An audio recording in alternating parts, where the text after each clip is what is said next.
Welcome back to the Apocablog. Day 1501 of switching it up a little today. Today I'm going to relate a story that happened earlier. So, my cell phone got turned off today. And I called Verizon and they automatically flipped me over to an option to just pay the bill that wasn't paid.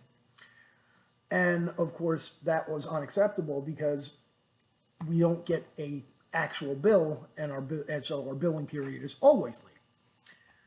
So I finally, reach out to billing, and they tell me that not only will it cost me $20 per phone because we have a family plan for $20 for each phone to be reactivated, but also another $7 just to get a human being on the phone that I could talk to about my issue. Because my issue is that they automatically put me in the paperless billing program. And I never would have opted for that because the not so well kept secret is I can go months on end without checking my fucking email. Most of the time, my phone is in another room, or more likely, the passenger seat of my car. So, you can send me all the fucking notifications you want on that. Yeah. And so as I'm explaining to this nice young gentleman in terms that were pretty unpleasant, that he's out of his fucking mind and, I'm done with the fucking company. Because the problem was, and I had to reactivate my phone because my 18-year-old son, who drives 2 months out of the year, was picking my 14-year-old son up at school and then driving to Paramus, New Jersey to meet my wife. And he doesn't have a GPS in his car, so they needed the 14-year-old's phone to use as a nav system because the older one's phone is an Irish chip, so it doesn't no worky.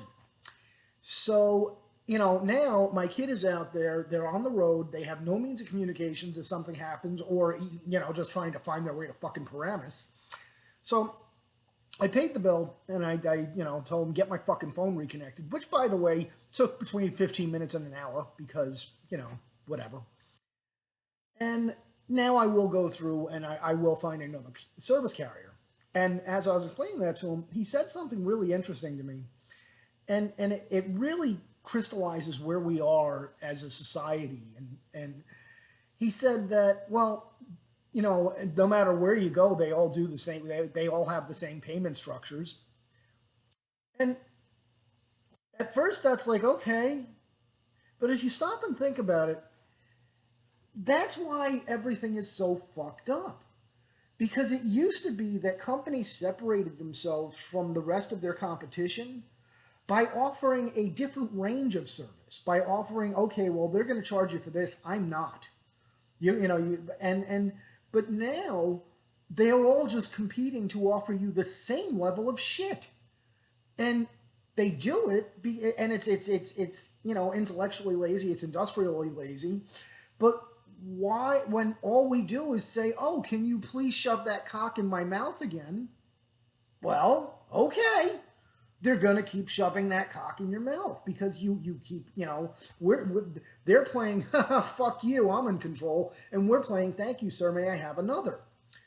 So and this is not the way and we're in these fucking hostile, codependent, adversarial, fucking abusive relationships with everybody that's supposed to be providing a service to us. You're a phone company. You're supposed to be providing a service to me, not turning around and just deep dicking me because of your fuck up. I never joined that program. You did that for me, and I certainly didn't ask you to. That should be an opt-in or out thing, but they just go ahead and do whatever the fuck they want, and fuck you, pay me. And again, they're doing this because we let them do this. This is completely on us because we keep. It's the same thing with Twitter, Facebook, all social media, your phone. even your fucking TV. Now that's fucking spying on you and whatever. So it's just one of these things where, until we turn around and say, you know what, fuck you, I'm out, it's not going to change, and that's on us, because you know it's because all these companies are being run by narcissistic fuckbags that have an ideology, and they honestly believe that their ideology is what's best for everybody else on this planet, and that's why they ban people that don't agree with them. That's why they we have all this shit going on, because they're not only are they narcissistic fuckbags, they're little fucking bitches that were never supposed to be in charge of anything, and yet here they are, and it's a really dangerous and unsettling place, but it really is completely within our control to say, okay, fuck this carrier, fuck this TV, station, or rather, media outlet, Verizon or whatever. If Optimum's fucking you, go to fucking Sprint, or whatever. I know one's a phone company, one's TV. I get it, but that's all it is. It's just we have to turn around and say, no, you're the service provider. We dictate the terms of the service that we find acceptable. You don't get to tell me, okay, well, you're going to use my service. Now, this is how you're going to do it. Or we just accept that we're China. Those are the options on the table, kids. So figure it out. Pick your battles, but that's where we are.